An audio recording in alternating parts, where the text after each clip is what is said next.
it politically correct to say this anymore? I don't know. The female Tanya Stevenson. Welcome back to the show. Of course it is, but there'll be others tutting. But I just, I love it. It's, I love chatting to you, and I can't wait to go through. As you say, it was a quiet weekend, but perhaps it wasn't. Yeah, I think it's a weekend that's more informative than we first thought. Sleeping giant. You were given that nickname by the late great John McCurrick, and over the weekend, I'm trying to renovate a room that I currently use for voiceover work, and I just like, do you know what, why don't I just make this more aesthetically pleasing and have it as a proper background like Gavin Lynch does for his little studio. And as I was trying to find some books to go in the cliched little bookshelf behind, and I found them, and two of the books are from Channel 4 Racing.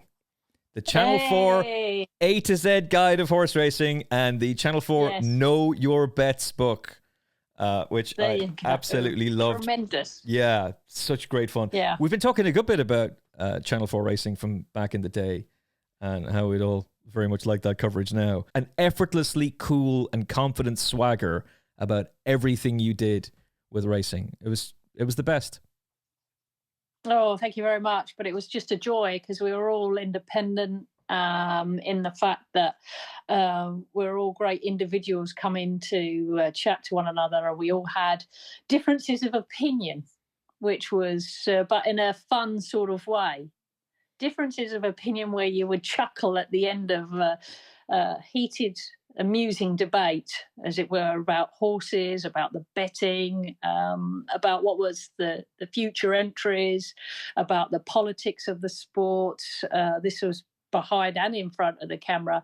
And then there was just a little bit of humility, and also you would talk about everyday things as well on the channel. And the most important people of all were the viewers, who got a lot of fun by sending in all their thoughts, and throughout the coverage it just kind of progressed and grew, and we received lots of their emails, and that was where I came in and read them out. And it was a joy, whether the emails were constructive criticism or whether they were just pointing out a few positives and negatives about things. It was a privilege to be part of. And we all had one thing in common. We all just loved the sport. And I hope that showed. Oh, it absolutely did. And you clearly did all very much love the sport. But like the morning, you couldn't get me out of bed for school.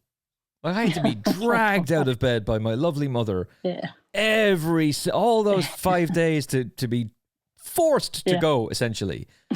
But I was up at 7:50 on a Saturday morning to watch the morning line. Yeah. No problem. I could get myself out of bed. It was like the clock in my head would go off because it was essential viewing. You just had to watch it. And my understanding is, maybe I'm misremembering something, but my understanding is the BHA insisted that as part of the broadcast rights for ITV, they had to do a morning show because they understood the value of the morning line. And that's good. With the greatest of respect to that show, it's not the morning line. That show set the tone, it set the agenda. Now, there's endless podcasts and there's endless YouTube shows that are covering horse racing, and so maybe just as technology changes and as opinions change, you don't need a morning show on a Saturday anymore. All of those opinion pieces are available elsewhere on different platforms. And podcasts and YouTube are no longer the alternative; they're now the mainstream. So it's entirely possible that that's what's changed, but the tone was so right, the balance was so right. It was fantastic. Have you noticed the people who are putting up full broadcasts of old Channel 4 racing episodes on? Brilliant, aren't they? Yeah. Aren't they? Absolutely. They should be commended. They're absolutely brilliant. It's great to reminisce. It really is. And I thank them. And it just brings and highlights the fact what titans Mac and Franken were.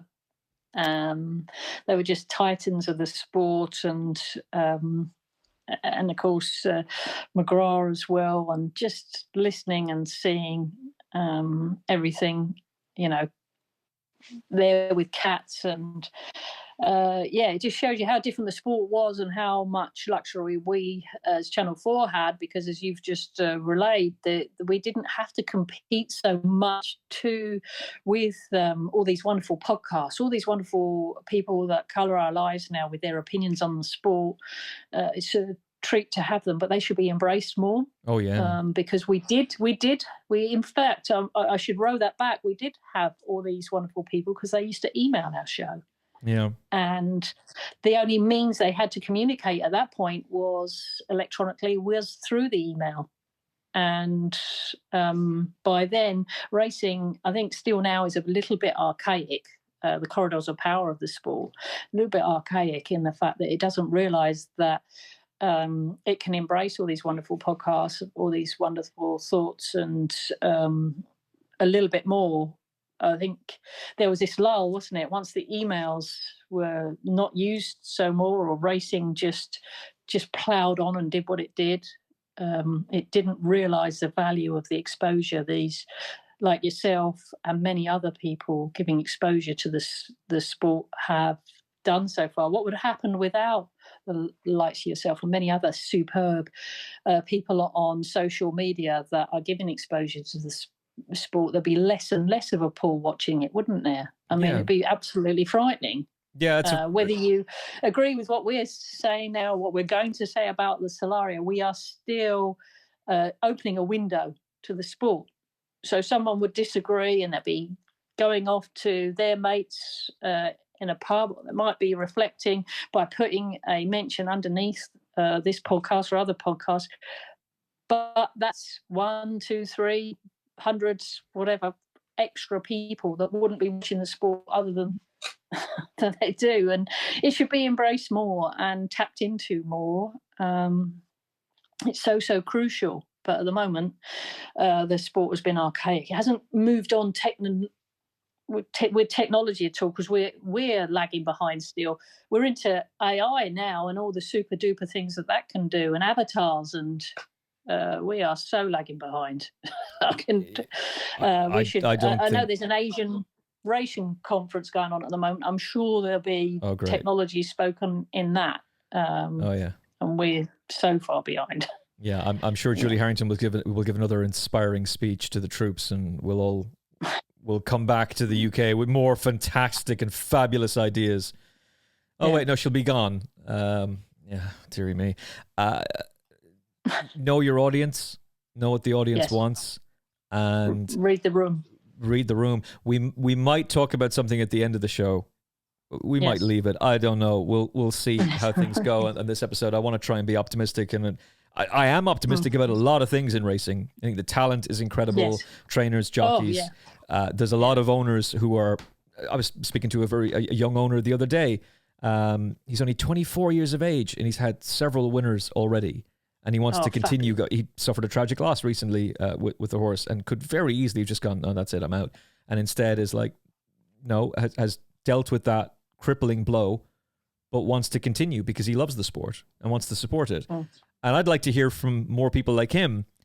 I'd also like to hear from Watan. That's great. Watan are pumping fortunes into the sport. That's fantastic. That's not realistic for everybody, and there's no real, for all that we can respect those major organizations, there's no attachment to them. And maybe that's where the attachment of jumps racing comes from, because you can identify more with some of the owners in jumps racing, and it's more attainable to have success there.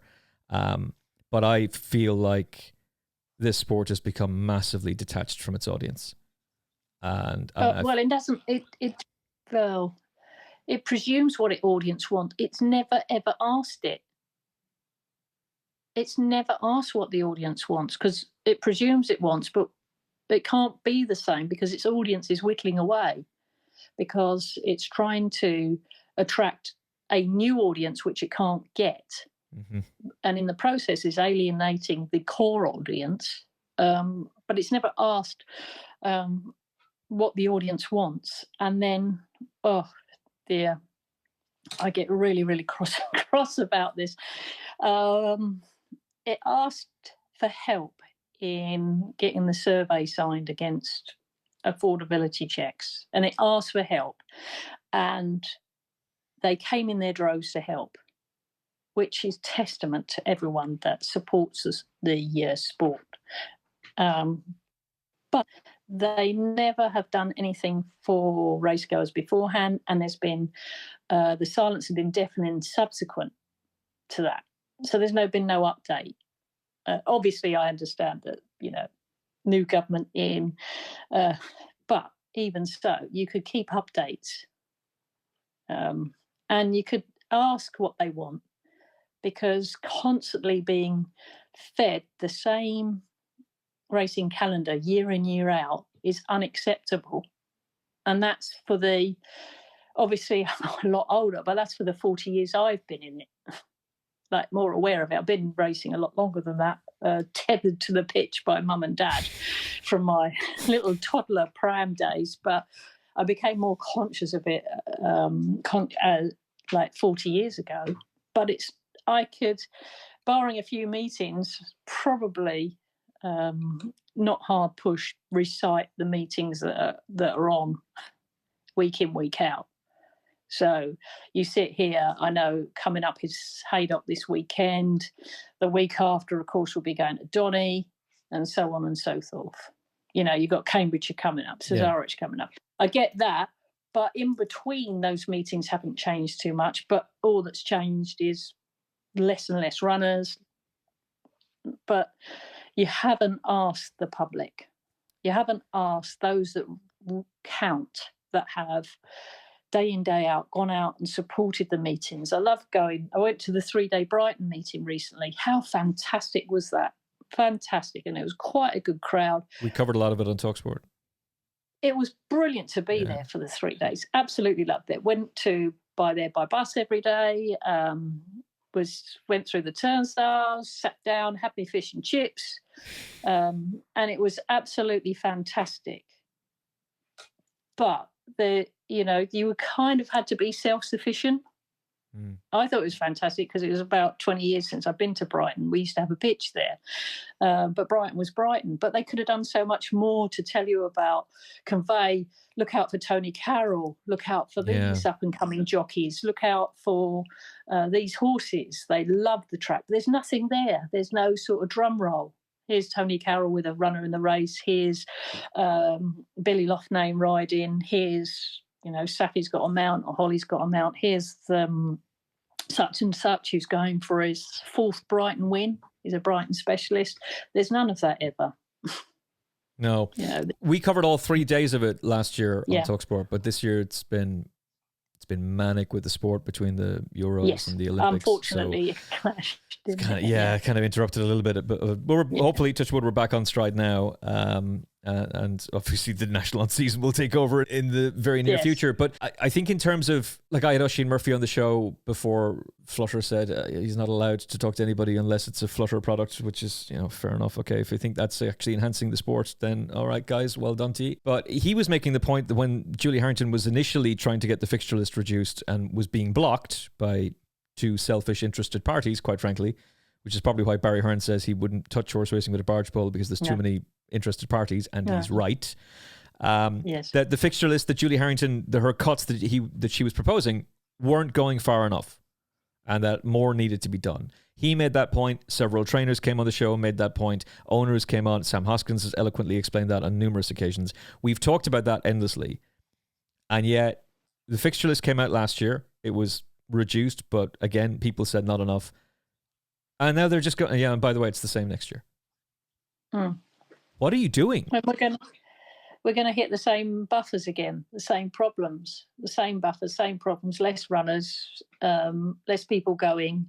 They're going to price themselves out of things, because racecourses, in a way, they say read the room. There's a cost of living crisis. Yes, there is, and you do need the room. Need to read the room, and you need to get people through the gates. But these big monstrosities of race courses, they need to pay the bills, and they just they up the entrance fee, and it just makes it so they can't really come. I've just recently, I like my tours of different sports. I've just recently gone to Sunningdale for the Curtis Cup. Yeah, you were saying this off air, yeah. Yeah, and if you booked early enough for 3 days, it was £40 for 3 days. What? Yes, for 3 days. You'd be looking to get a sandwich for that at a race course. I know. But ordinarily at somewhere like Sunningdale, you would do. But it was captivating sport because although unless you really are a golf connoisseur, which I am not in the amateur department or any department for that matter, these are surefire, or some of them will be the future superstars in the sport. Yeah. These players were absolutely phenomenal. They were well worth watching. There was Lottie Woad, who is, I think, #1 amateur in the world, and she was beaten by Asterix Tally, who was the top amateur in the US Open. So she's 15 years old, but they realised they were marketing.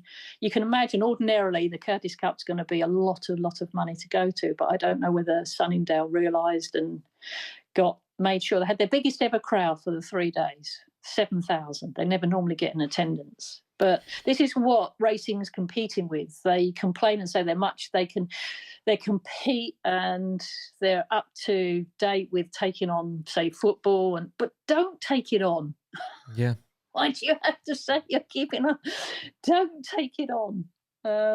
I don't understand the obsession with comparisons to every other sport going. NFL, and at Wembley or Twickenham. Don't take it on. You're not that. But that's the price comparison they make as well. There are people in the media who will justify charging £8 for a pint of Guinness or $7.50 or whatever it is, and will even try and downplay it on social media afterwards. That, well, of course, I mean that's what it costs for a pint at Arsenal. Who cares? Who cares what it costs there? It doesn't matter what it costs in London or at a fine restaurant or if you go to Wimbledon where you're paying top tier prices. This is racing. There's a lot of things to be positive about. Second most attended outdoor sport in the UK. Depending on which metric agency you go for, 5th or 6th most watched sport in the UK. So that means ITV aren't doing us a favor, by the way. We're doing them a favor. Like, you have the privilege of covering this incredible sport. You're not doing us a favor. I would fear if it goes off terrestrial television. But the biggest thing that, whether you like it or not, the biggest thing that sells this sport is betting. Oh, yeah. The equine talent keeps you for the sport. You become obsessed with these incredible racehorses and you become amazed by the talent that they're able to display. But what hooks you, what draws you into this sport is betting. And if you're not going to cover that properly, I said this to you off air beforehand. I was watching the Saratoga coverage over the weekend that Naira do on YouTube. So it's the Fox Naira coverage. It was the final 2 days of the meet. They had the Jockey Club Gold Cup that's normally at Belmont. It was being run at Saratoga. And what is the coverage all about? It's betting. They've got JK, who works with Peter T. Fornatel, who's a friend of the show, and does some great content for the At The Races website. He's there breaking down the form, breaking down the betting. They had a guy, I forget his name, I apologize. But their entire panel was excellent. Their whole coverage was fantastic. But what was it all centered around, Tanya? Which horse is the best price for a bet? Which horse actually is attractive at the price they are for a bet? You can talk about stride analysis. You can talk about pedigrees. You can talk about past performances and what it means in terms of the context of this race. You can say who you think is the most likely winner. None of it matters if the horse isn't worth a bet. And that was something that Jim McGrath explained eloquently. Big Mac would explain it. You would explain it. John Frankham could explain all of that. That is not being done in broadcasting now. And I don't understand why. There's none of the excuses that are given as to, oh, well, we can't go into the betting ring because affordability checks. Yeah, maybe fight back about those. Like, that will kill the sport. Maybe the betting industry. Maybe let's not have. The betting industry pumps in £1 billion worth of funding to horse racing. That combines the levy, media and data rights, and sponsorship. That's how much money is coming from the betting industry. Do you think the betting industry wants to keep pumping in that kind of money to horse racing? Do you think they feel like they're getting a return on their investment? It's all very well and good to have Jeff Banks and William Woodhams come on this show and say, yeah, well, we are racing fans and we understand the value of it. We understand the rich heritage that this sport has and what it means to it. So we're happy to pay this money. You think Paddy Power are? Because I'll tell you right now, they're not. And Josh Appiafi, like a bloody crystal ball the man had. He said it all back in January. He said, I can tell you right now what's going to happen. Bookmakers are going to look at this, the big corporate blue chip ones. They're going to say, is this sport something we can use as an acquisition tool to turn punters into casino bettors and football bettors? Well, it used to be, but it's not anymore. Well, then why are we pumping vast sums of money into it when we don't need to? And Paddy Power did this to the poker industry back in the 2010s. Killed it, despite the fact that it was making the money. Why? Because it's all about the bottom line for these people. That's all that matters. What is the number? How much are we getting in? How much does it cost us? What do we get back? That's all that matters to them. So this sport's in a seriously vulnerable position. And the only way that you can manage to claw your way out of it is to lean into the betting. And if you're not giving that, then fans are being turned off because they can't get a bet on anymore. Yes, because they're trouble. being subjected to affordability checks. And then when younger fans are coming into the sport and they're watching the television coverage and they're not having it explained to them that, well, here's why you have to back this horse at this particular price, or here's why this horse is the most likely winner, but don't back him because, or he's not a bet today, he can be taken on. The Americans can do that for Saratoga. We don't get it, though. I can't even talk properly. It's annoying me so much, Tanya. Yeah, it's just so much wrong with the sport at the moment. That's the trouble. It just kind of speak. I worry, first of all, the second most attended sport keeps getting flown in front of it, which is true. But is that because we've got so many meetings? Well, that's a very good point. Frank Kyo made that point if it on was X. Yeah, he made the point, and he made. Yeah, because I think he works for the BBC. His observation was, look at the attendances at some of these race meetings. They're dropping. Yeah, they're falling off a cliff. Or even at the bigger meetings now. Some of the other meetings. So, yeah. Well, Tony Calvin was tweeting out the attendances for the Racing League for this year. Yeah. Appalling. Yeah. Yeah. But the attendances could be found on the, I think it's the levy board site. I think I've used them in the past, more so to tell, I think it was like the Cambridgeshire meeting when I was working on C4. It dropped massively. It dropped to a quarter, the bookmaker attendance. So, of course, that's pro rata and has its comparison to the attendance of the people there. There'll only be that many bookmakers on course to the public that's coming.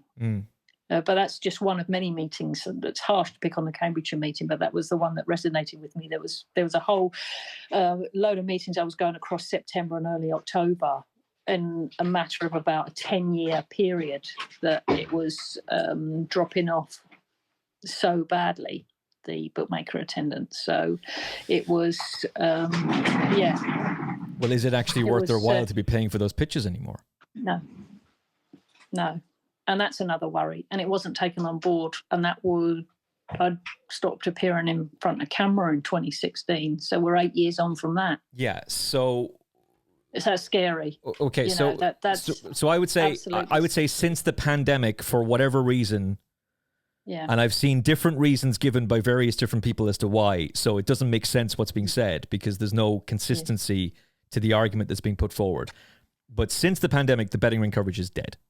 It's not there. Now, you go to Racing TV, Dave Nevison will break down the market for you. He'll tell you what's happening. He'll tell you how strong a horse is in the market. He'll tell you how weak a horse is. He'll tell you what's happening on the exchanges. But you're only getting that from Dave Nevison on Racing TV. That is not how this is supposed to work. That should be coming from the broadcaster. All right. The broadcaster is supposed to be giving us that information. They're not. I don't know why. You were involved in a conversation the other day where it was trying to be explained. The excuses don't. They're trying more and more. and the likes of Hoyles is absolutely superb. He's magic. It's a totally different animal to when, say, go back to 2015 and before, and 2016. The liquidity was on the exchanges was totally different, and the betting ring was a totally different animal. And even more, I think you have to look harder for patterns, even though there are more volatile patterns, and you've got to be very, very careful. There is they are branching out and trying more and more. I have noticed that. Well, they sent Ollie into the parade ring. Which is good. Yeah, they sent Ollie into the betting ring, I should say. Apologies. Yeah. Before the Juddmonte, and that was great. And I praised them for that. But then I had people saying to me afterwards... And I'm sure they'll do it for Donny. Yeah, Donny coming up. Shouldn't that just be every meeting? But you're asking someone who's totally biased who'd be saying there all day long. Wasn't Matt Chapman hired to be the betting ring reporter? Yeah, my first language is betting, so you're asking someone that's totally biased. But then that's a little bit unfair in the fact that the coverage coming from there and nowhere else, which is not what people would want.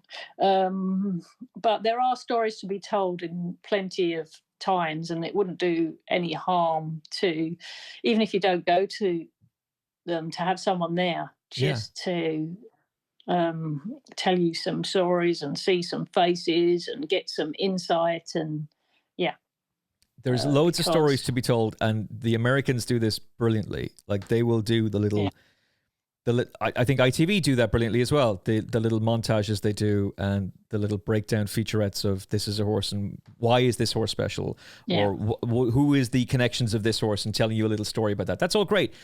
That's a template that's been made or developed by NBC, carefully crafted. Nick Luck has done a lot of that stuff. It's amazing what they do. All of it still features betting. Like, you watch the Breeders' Cup coverage, there's two specialist form and betting experts, and they're telling you, just like you and Big Mac used to do, and Jim McGrath, here's what the market is now.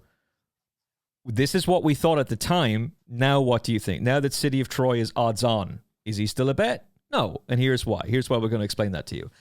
And that's just not being done. I don't understand it. And out of sight, out of mind.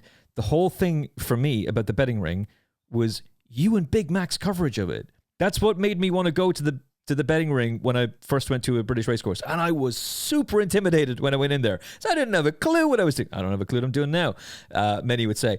But I wanted to see it. I wanted to be part of it because it looked like this vibrant, incredible place. And let's see the chaos of the betting ring. And it is complete chaos when you're there, but you're captivated by it.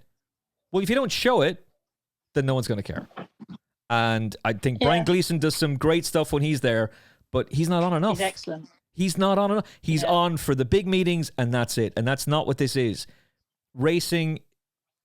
I'm gonna play this little clip. You haven't seen the finale to the Racing League, right? So no, I didn't see it, but I would have loved to have seen Safi win all those. She's great. Wins, because she has been the Racing League. Yeah, she's great. She dominates it. She kind of announced her arrival on it. She's way bigger than the Racing League. I'm just going to present this piece of footage without comment. This is the finale to the Racing League and the awards presentation. Again now, because that's all he talks about. You'll be back again, Jamie. Jamie. I mean, look at him. He is in his element. You have been amazing. Freddie Mercury's singing. What? Can anyone actually hear us? Give us a dance. Come on, Jamie. Yeah!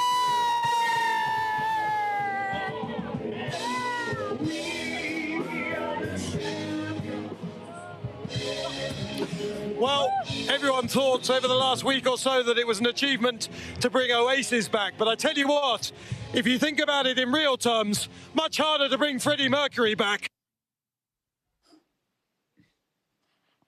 That's the finale to the Racing League.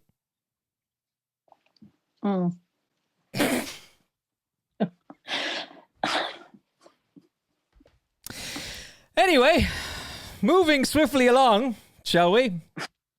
Yes. Yeah, I just feel a little bit...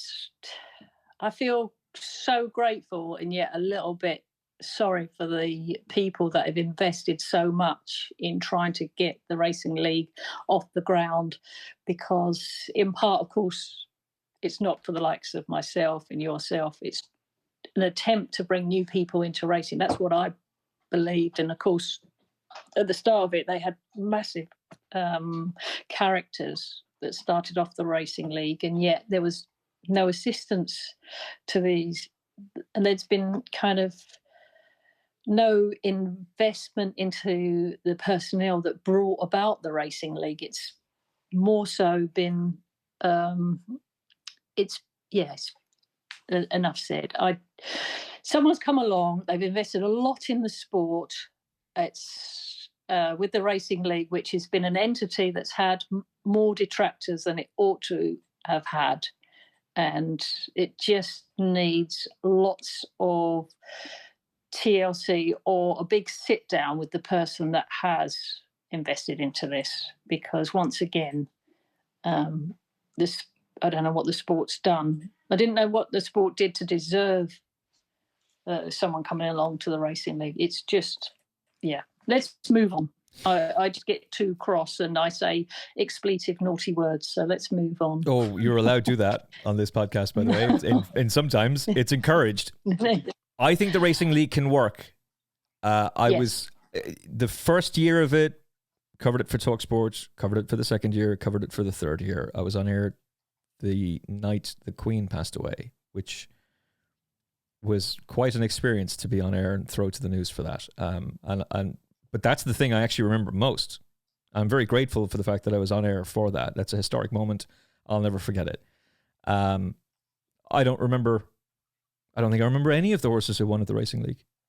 And I said it to the CEO at the time, and this is my mistake, by the way. I was wrong about this. I'm sure they would have done it anyway. I know they would have done it anyway. It's certainly not my influence in any sense of the word. But I was under the impression that if they changed from companies to regional teams, it would make it more engaging. And I was wrong about that. That has not improved things at all. Actually, it might have been a mistake. I think the Racing League can work if it's taken away from ARC. Don't think it's working there.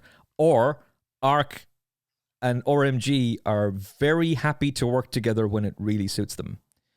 So if those two organizations can come together and share at their very best tracks, then it could work. And what I mean by that is, if Leopardstown is part of it, so Leopardstown already has a Thursday night fixture list, Racing League event there with a big Dublin crowd and music afterwards to attract, I don't even know if that's working, but I love Leopardstown. It's a fantastic race course, and I think if you had a Racing League meeting there, that could potentially work. Doncaster could be great for it, which is already there and part of ARC, but Sandown and maybe Chester, Kempton could potentially work. Epsom would be huge. I think Epsom would be great for it. Run it on a Sunday. Doesn't have to be a Thursday night. Leopardstown would work very well for that, but maybe a Sunday fixture would be a better fit. Maybe an afternoon fixture would attract more families. Have it at bigger tracks. Get rid of this team manager stuff. Not working for you. It's doing nothing. And in fact, it's undermining things, because I think Matt Chapman has been brilliant about a lot of things, and he's been fearless in standing up to the BHA, and I admire anybody who is prepared to do that, particularly in the face of criticism you don't even know about. Massive criticism and massive pressure. But saying that the only people who don't like the Racing League are keyboard warriors, no, that's not helpful at all. Probably not enough people know about the Racing League. Well, how is that possible when it's being broadcast on ITV and Sky Sports Racing? And they're bigging it up the whole time. That doesn't work. And know about it. But if it was at those bigger tracks, it might be able to. And I think if you did get away from the trainers being part of it, essentially it is going to become a pound shop knockoff of the Sugar Cup. But if the only team dynamic is the jockeys and that's it, that means trainers are free to enter the best horses they can in multiple races and not be restricted as to who can run where, and not be dictated to by Love Island's Chris Hughes as to whether or not your horse can run in a race. No, do away with all of that nonsense. It's the jockeys. You make it all about them. You give incentives and bonuses for them. They're the teams. And maybe it is still a regional team thing, but I think it has to be jockey focused and it has to be at bigger tracks to attract bigger crowds. That's how it could potentially work. I don't think it will. I don't think it will work at all. But I think it would have a chance if it was a co-production between RMG and ARC with the Racing League for those bigger tracks where the entire team focus is on the jockeys. You do away with the teams that are there now. That's gone. Get rid of that and change the structure so that the trainers can run whichever horse they want in whichever race within reason, and they're not part of the team, so they're not limited. I think that would give it a chance. But the way it's formatted now, it can't work. Needs to work. The sport needs things to work. Needs what was good. That was the bravery of not to say if only, and that's what the sport hasn't got. I will say this though: this thing came around at the same time as the city racing concept. And if you think about that now, Tanya, could you imagine a 5-furlong sprinter tearing through the streets of Oxford Street? My God, the Animal Rising team would just be in the background going, this is fantastic. This is absolutely spectacular. There's going to be chaos. We've only got to sit and wait. They're going to do it themselves. It's like, that would have been a disaster. Maybe no more gimmicks. Maybe focus on making the sport great. Make racing great again. Maybe that's the thing to do. Yeah, we need loads of ideas, and we shouldn't knock ideas. We just need loads of ideas, and that's the trouble. Half the time is the fact that there's lots and lots of detractors of the sport, who have not got ideas themselves. So, as much as you'd be wary about city racing, it was an idea. It's an idea to give the sport. We just need creative ideas. It's no use knocking the sport if you haven't got an idea to come up with. But then again, you have obviously a right to criticise and make observations of certain things that deserve being Tanya, you're not suggesting that people should give an opinion on the internet in 2024, are you? I know, it's terrible, isn't it? People should. I know we're not allowed. Racegoers are not allowed to have a voice on the sport that they love, but that's another thing, because that's what's, they are wholly invested in the sport, and when they do have a voice, it's just. They're not listened to. Well, look where we are now. Here's the final thing I'll say about the Racing League. Is it working now? No. This is the 4th year of the project. No. So you're going into your 5th year. This isn't working. Just kill it as it is. Revamp it for 1 year and see if you can make it work. Reach out to RMG. They like money. Everybody likes money. I'm sure if RMG and ARC can work together and you can talk to Horse Racing Ireland and Leopardstown and try and work something out in that way, see if that would benefit. You think the trainers are going to snub the opportunity to win big prize money? More people attended the 2023 Shergar Cup than 2 years over 12 meetings combined of the Racing League. The attendances for this year, not good. Tony Calvin's been tweeting about that. Not good. So get rid of the team managers as they are. Do away with the trainers being part of the teams. There's 49 Irish trainers listed on the Racing League website as being part of it. 41 are based in Ireland, 8 are based in the UK. I think if you break down the runners, you'll see the bulk of the runners have come from the British trainers. Don't quote me on that, but I think that's how that will work. So instead of restricting the trainers, because only 2 runners per team means each trainer is restricted, open it so that everybody can run. Make it all about the jockeys. Make the jockeys the managers. One of them, Oisin Murphy, is the team manager of, or team captain of, whatever. Frankie Dettori was a team manager last year. Build it that way and put the emphasis on them at bigger tracks and give it one big last roll of the dice. Throw everything you have into it. Try and make it good. This does not work. Just doesn't.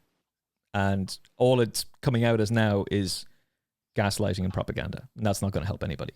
Okay. Should we talk about some horses that ran over the weekend? Yes, go on. All right, let's do that.